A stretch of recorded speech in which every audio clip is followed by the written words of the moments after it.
जीवन तो कैसे हैं आप लोग। फिर से आप लोगों का स्वागत है हमारे इस चैनल चर्चा घर में। मैं हूं कैफी और मेरे साथ में मुंतजिर। आज हम लोग एक नए मेहमान को लेकर के आए हैं अपने चर्चा घर में। उनसे बात करेंगे, उनके बारे में जानेंगे, उनकी निजी लाइफ में क्या चल रहा है और वो आगे क्या प्लान कर रहे हैं उसी के बारे में डिस्कस करेंगे। तो ये है हमारे मेहमान रफीक भाई। तो उनसे बात करते हैं। क्या रफीक भाई, आप सबसे पहले अपना इंट्रोडक्शन दीजिए। आप कहाँ से हैं, क्या कर रहे हैं? चर्चा घर देखने वालों को सभी को मेरा अस्सलाम वालेकुम, आदाब, नमस्कार। मेरा नाम मोहम्मद रफ़ीक आलम है और मैं कमलपुर पंचायत के वार्ड नंबर 8 का रहने वाला हूँ और एमआईएम का मैं पंचायत अध्यक्ष भी हूँ कमलपुर पंचायत से।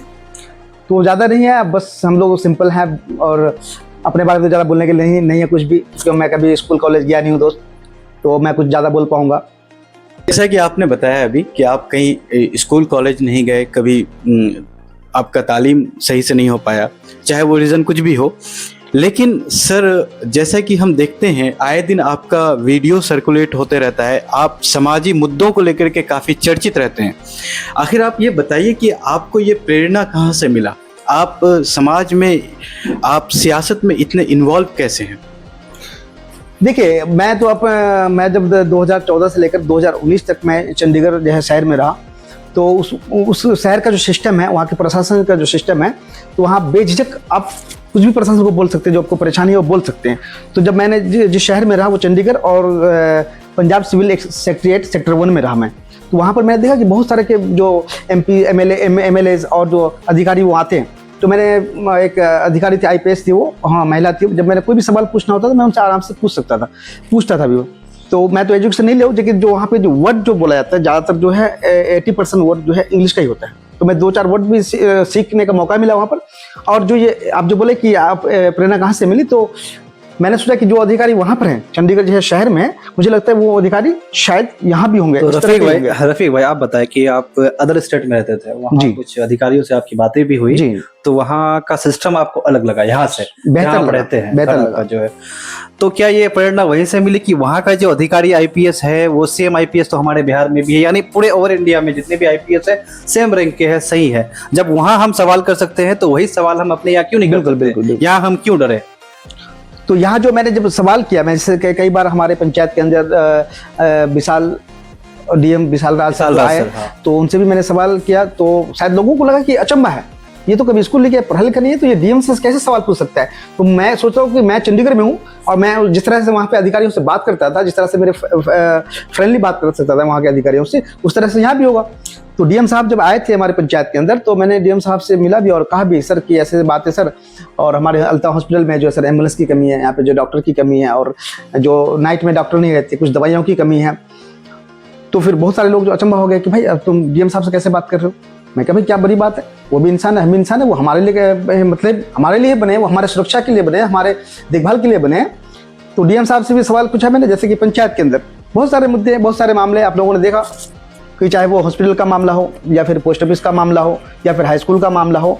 अगर मैं चाहता हूँ कि हर गांव के अंदर, हर वार्ड के अंदर 2-4 लोग कम से कम जागरूक तो आए, कम से कम अधिकारियों से सवाल तो पूछे कम से कम। बहुत ये तो बहुत अच्छी बात है कि आप इतने जागरूक हैं। आप एजुकेशन ना होने के बावजूद भी आप में जागरूकता कूट कूट करके भरी हुई है, ये बात तो हमें जानने को मिल गया।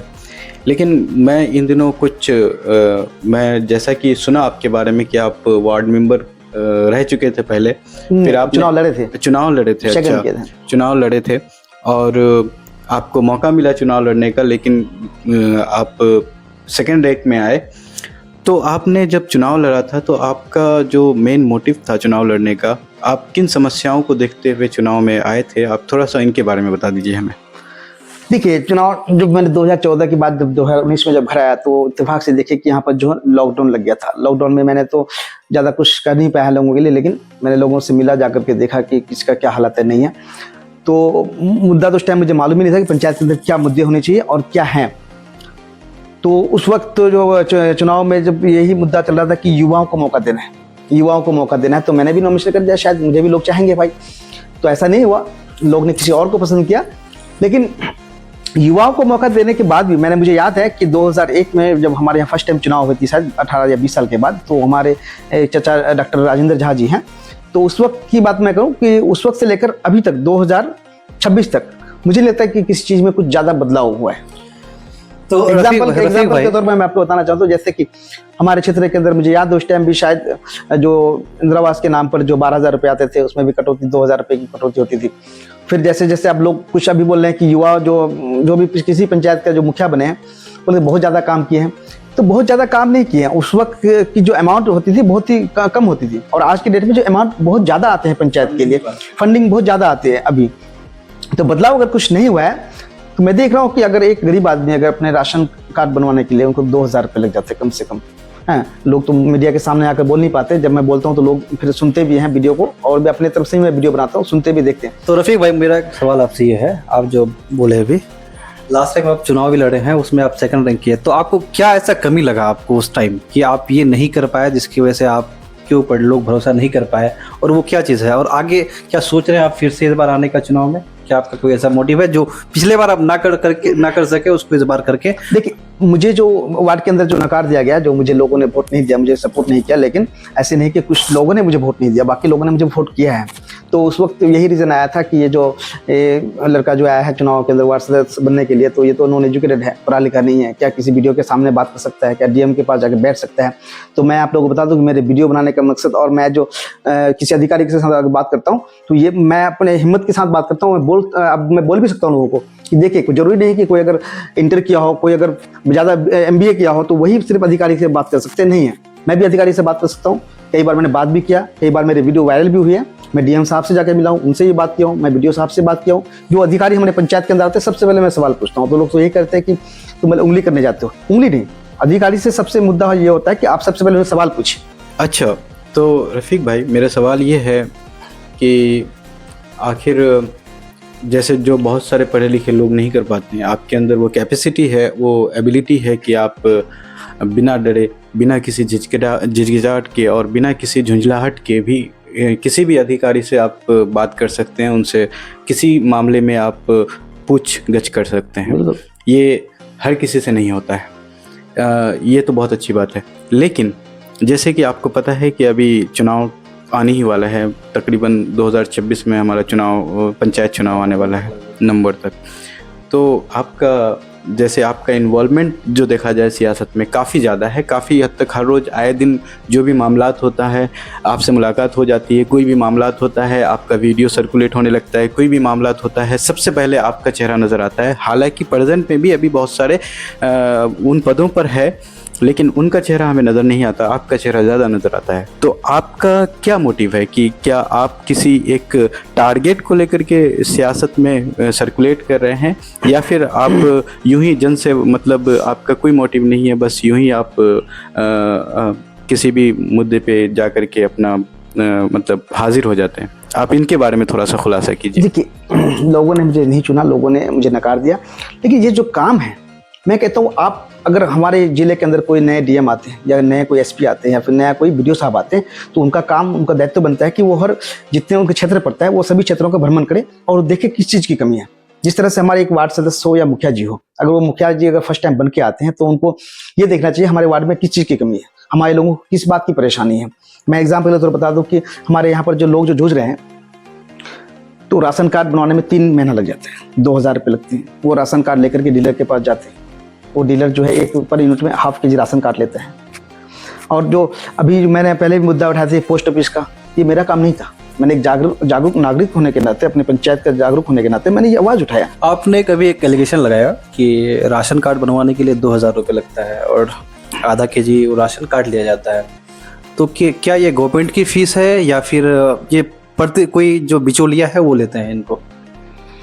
देखिए, ये सवाल आपने मुझसे किया, लेकिन मैं जिस क्षेत्र में भी, जिस भी डिपार्टमेंट में जाता हूँ अभी, जैसे कि मैं एग्जांपल के तौर पर, मैं भी अगर राशन कार्ड धारी हूँ, अगर मैं राशन लेने जाता हूँ तो किसी की मजाल नहीं है कि मेरे 100 ग्राम राशन कोई काट ले।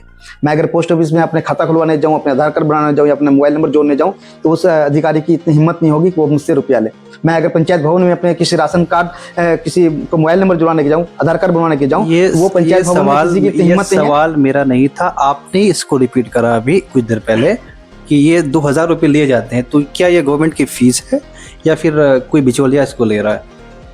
देखिए, ये गवर्नमेंट की फीस नहीं है, ये गवर्नमेंट की फीस नहीं है। मैं आपको जानकारी के लिए बता दूं कि कोई वार्ड सदस्य, कोई मुखिया अगर बनता है कोई वार्ड सदस्य बनता है तो कुछ हद तक वो अपने वार्ड के अंदर भ्रमण करते हैं, वार्ड घूमते हैं। अगर 150 रुपये कोई वार्ड सदस्य ले लेता है, खा लेता है, तो ये कोई बड़ी बात नहीं है, बड़ी मुद्दा नहीं है।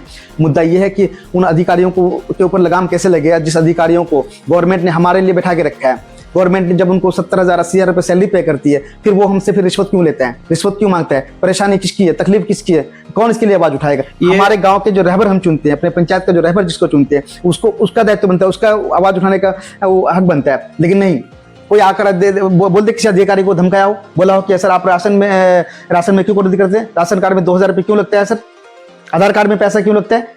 पंचायत के अंदर, कमलपुर पंचायत हो या नजरपुर पंचायत हो, किसी भी वार्ड सदस्य हो या कोई मुखिया हो, एक वीडियो दिखा दीजिएगा हमको कि वो किसी ने आवाज उठाया हो इस मामले में। तो आप लोगों को शायद ये बात पता हो ही गया आप लोगों को कि राशन कार्ड बनवाने के लिए कोई पैसे नहीं लगते हैं। ये 2,000 या 2,500 जितने भी पैसे आपसे लिए जाते हैं, ये बिचौलिया का काम है। अगर आपको राशन कार्ड बनवाना हो तो आप सीधे अपने डीलर साहब से मिलिए, उनसे बात करिए, आपका राशन कार्ड का प्रोसेस होगा। और रफीक भाई, आप अभी कुछ देर पहले एक बात और बोले हैं कि आप जब भी, आप जो लास्ट टाइम इलेक्शन में खड़ा हुए, कोई भी बात आप बोल रहे थे तो आप लोगों को लोग ये कह रहा था, जब भी कोई मीडिया पे जाकर के इंटरव्यू दे रहे थे, कोई बात उठा रहे थे मुद्दा, तो आपको लोग ये कह रहा था कि नहीं आप काम पे उंगली कर रहे हो, यानी अरंगा लगा रहे हो। क्या आपको ऐसा फेस करना पड़ा जब भी आप मीडिया में कुछ बाइट दे रहे हो, अपना कुछ समाज के मुद्दों को उठा रहे हो, तो लोग आपको पीछे से खींचने की कोशिश कर रहा है या आपको की आवाज़ को दबाने की कोशिश कर रहा है? देखिए, यहाँ के लोगों को जो है ना, जो आप इसको रिश्वत बोलिए या कमीशन बोलिए, जो हमारे क्षेत्र के सीमांचल के लोगों को बोलिए या किशनगंज कोटाधाम या कमलपुर पंचायत के लोगों को बोलिए, कि इन लोगों को एक आदत सी बन गई है। मैं कहता हूं कि मेरे मोबाइल में आकर के आप वीडियो बना करके दीजिए कि कोई डीलर आपसे जो हाफ केजी राशन काटता है, मैं राशन पूरा दिलवाने की जिम्मेदारी मैं लेता हूं, इस बात की जिम्मेदारी मैं लेता हूं। कोई नहीं कैसा कर सकता। एग्जाम्पल के तौर पर मैं आपको बताना चाहता हूं कि अगर आपका बिजली का बिल आता था, अभी बिजली फ्री है, आपके घर में बिजली का बिल आता था, वो आप बिजली का बिल अगर 500 रुपया है, आप अगर उनको अगर 450 रुपये देंगे तो वो बिजली बिल आपको 450 के देंगे, वो पूरा माफ नहीं करेंगे। तो राशन में मेरा लिखा जाता है कि अगर मेरे 4 यूनिट है तो 20 केजी लिखा जाता है, उसमें 18 केजी क्यों देगा वो? तो यहाँ के लोगों को ये बन गया है कि नहीं, ये सिस्टम है। सिस्टम ऐसा नहीं है मेरे भाई, किसी के लिए ऐसा सिस्टम नहीं है। आप आवाज उठाइए, अपने हक के लिए आवाज उठाइए, अपने गांव मोहल्ले के लिए आवाज उठाइए। मैं बताना चाहूँगा आप लोगों को, शहीद आजम भगत सिंह जी एक 22 साल का युवा लड़का था। क्या उससे उम्र के और ज्यादा लोग नहीं थे क्या? कोई 30 साल का नहीं था, कोई 18 साल का नहीं था। भगत सिंह जी क्यों? वही आज देश को आजादी के लिए वो शहीद हो गए, आज पूरी दुनिया में चर्चा है उनका। तो मैं ये नहीं कहता हूं कि सिस्टम ऐसा ही है, लेकिन जरूरी नहीं कि रफीक आलम के ऊपर भी कोई लोग हैं, लेकिन उनको जज्बात नहीं है, उनके अंदर इतनी हिम्मत नहीं है कि कोई आवाज उठा सके, कोई अधिकारी को बोल सके, कोई डीलर को बोल सके, कोई पोस्ट मास्टर को बोल सके, कोई हॉस्पिटल में डॉक्टर को बोल सके। बिल्कुल सही बात आपने बताया कि आप एक जिम्मेदार नागरिक के मतलब हैसियत से आवाज़ बुलंद कर रहे हैं, चाहे वो भ्रष्टाचार छोटे लेवल में हो या फिर भ्रष्टाचार बहुत बड़े लेवल में हो, चाहे वो हाफ केजी राशन काटने में हो या किसी आधार कार्ड या फिर किसी दस्तावेज बनाने के लिए रिश्वतखोरी हो। आप इन तमाम मुद्दों को उठाने में आपका जो योगदान रहता है आपके पंचायत में सबसे ज़्यादा रहता है। आप यही कहना चाहते हैं और हमारे व्यूअर भी इस मामले में बहुत कुछ जान चुके हैं आपके ज़रिए।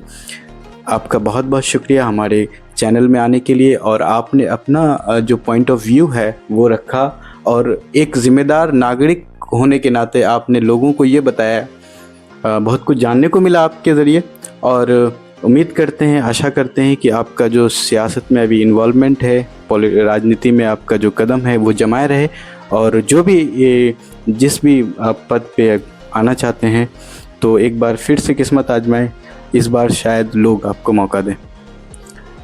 बहुत बहुत शुक्रिया। फिर से मिलते हैं हम किसी और मेहमान के साथ, तब तक के लिए हमें इजाज़त दीजिए। खुदा हाफिज़।